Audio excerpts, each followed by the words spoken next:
Space is big. You just won't believe how vastly, hugely, mind-bogglingly big it is. Although, according to a new paper, it may literally be infinitely smaller than we previously thought.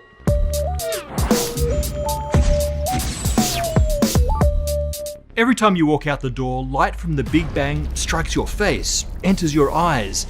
This is the cosmic microwave background radiation, the leftover heat glow from the very early universe. We can't see this microwave light with our eyes. We can catch it with even a simple radio antenna. As soon as we became aware of its existence, we've been feverishly building better and better devices to collect it. Why? Because it encodes so many secrets. And within this light, a group of scientists have just found evidence of the limits of space, a clue that our universe may actually be finite in size. Today on Spacetime Journal Club, we'll delve into the Nature Astronomy paper that just reported this, Planck evidence for a closed universe and a possible crisis for cosmology by Eleonora Di Valentino, Alessandro Melchiori, and Joe Silk. This is the map of the cosmic microwave background, the CMB, made by the Planck satellite. We've explored in a previous episode how that speckled pattern is the frozen imprint of sound waves that reverberated through the first few 100,000 years after the Big Bang, only to be frozen in place as the universe cooled. Analysis of the sizes of these speckles from previous satellites and the initial analysis from the Planck map pointed to a universe that is infinitely large and geometrically flat, and is dominated by the influences of dark matter and a constant density of dark energy. For the most part, this has agreed with our observations of the modern universe. But more detailed study of the Planck data has started to reveal tensions. We've talked about this so-called crisis in cosmology. The Planck team calculate an expansion rate for the universe that does not match the expansion rate observed today, particularly the modern expansion rate determined from supernova measurements. And that's even accounting for the accelerating effect of a constant dark energy. Despite this tension, the teams agree on lots of things, including the fact that the universe is, as close as we can tell, geometrically flat and infinite. But I'll come back to exactly what I mean by that. But even this agreement seems to be fading. In the new study, astrophysicists claim to have found clear evidence in the Planck data that the universe is not flat, but rather curved inward on itself. If they're right, the universe is not infinite in extent. Before we get to the new study, let's do a super quick review of geometry. Albert Einstein's general theory of relativity allows for three simple geometries for our universe. We have 1. A universe with positive curvature. The 2D analogy for this is the surface of a sphere, so our 3D space would be like the surface of a 4-dimensional sphere, also known as a hypersphere. Just like with the 2D spherical analog, lines that start parallel in such a universe eventually come together.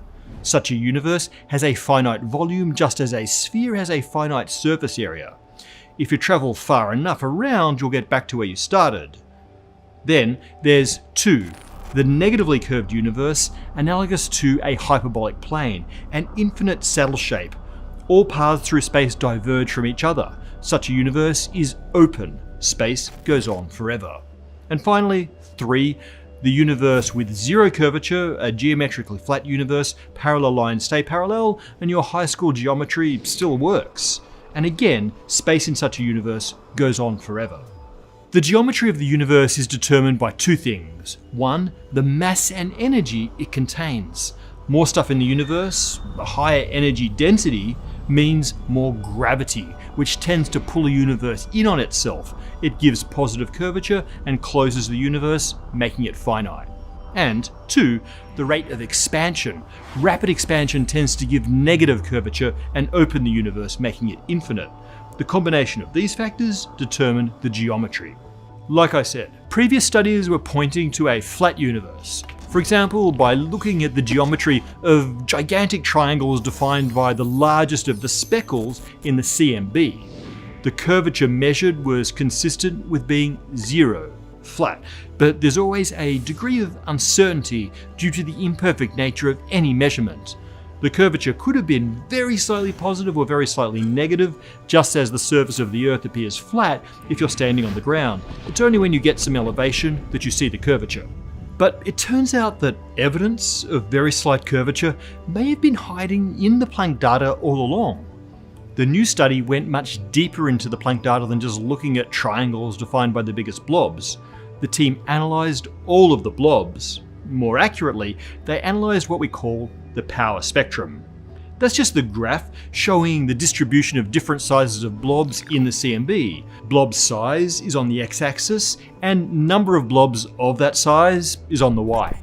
So we can see that we get a lot more blobs at some sizes compared to others, with most blobs at around 1 degree on the sky. We talked about the power spectrum in enormous detail in that earlier episode. One thing that we didn't talk about is how gravitational lensing influences the overall shape of the power spectrum. See, the light from the CMB doesn't travel straight to us, it passes through a universe full of galaxies and galaxy clusters, all of which have enormous gravitational fields that act as lenses, slightly deflecting the path of those light rays of the CMB. The result is like looking at the universe through a lumpy pane of glass. Everything is very slightly distorted.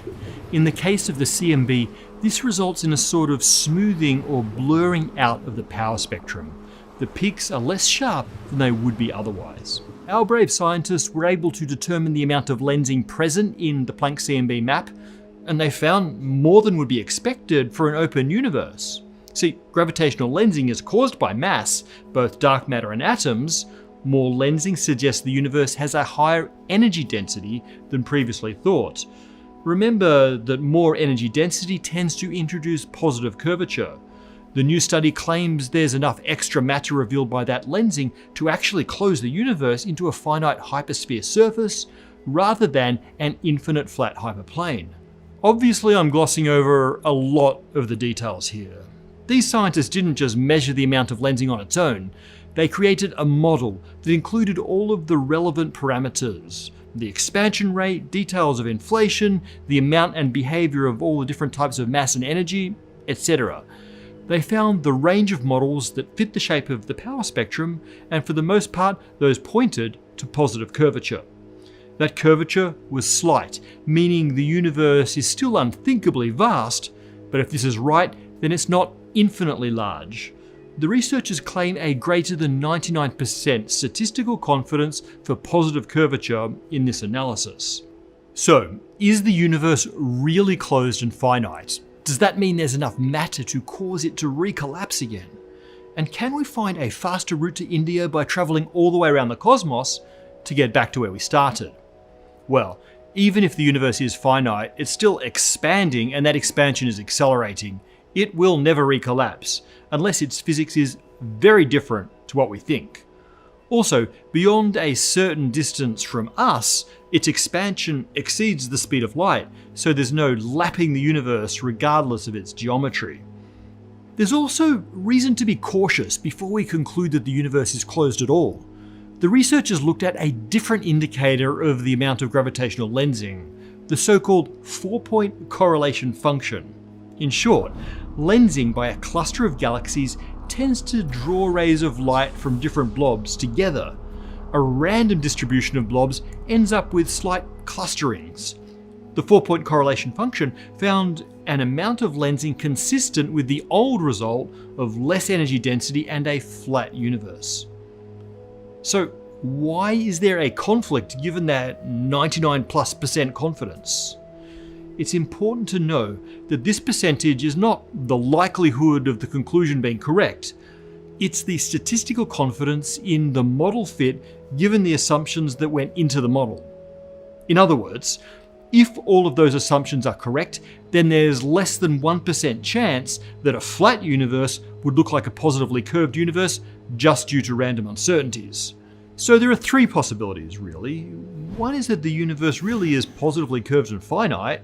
Two is that the assumptions that went into the model are wrong, and we'll come back to these. Three is that there's a mistake, an issue with the data. Let's talk about that. Some very subtle systematic issue in the calibration of the Planck data may have led to the unexpected results for both the geometry and the expansion history of the universe. For example, the Planck CMB map required extremely careful subtraction of all other sources of microwave radiation. If this step, or something like it, wasn't done perfectly, it could lead to bad results. The official analysis of the Planck data was extremely careful, so any mistake would have to be very subtle. The authors of the new study redid part of the Planck analysis to claim this evidence for positive curvature, which the Planck team had themselves decided was not significant. So, did the new guys do a better job and prove everyone else wrong? That would be surprising because most data points to a flat universe. If this lensing signal is real, then maybe there's curvature, or maybe it's an indication of some unknown physics. In the case of the discrepancy in the expansion rate, hidden physics is the great hope of many physicists. That missing physics could turn out to be the subtle clue needed to push our understanding of the universe to the next level. For example, if the expansion rate of the universe really has evolved, it may mean that the behavior of dark energy is changing, and that could reveal the true nature of dark energy. In fact, if the universe really is curved and closed, the discrepancy between the early universe and the modern expansion rates becomes even stronger. That's because the previous calculations of that discrepancy assumed a flat universe. So physicists get even more excited if this result holds up. Okay, lots of ifs and buts, and that is okay because that's how science works. We are very careful about how we talk about confidence and proof. The new result opens a tantalizing new possibility and also hones in on the real physics of our universe, even if that means honing in on any errors we've made in our analysis. The tension between the Planck results and other cosmological measurements seems to be growing. The good news is that future missions will surely resolve it, perhaps identifying any errors, perhaps discovering the nature of dark energy, and perhaps verifying the positively curved finite geometry of spacetime.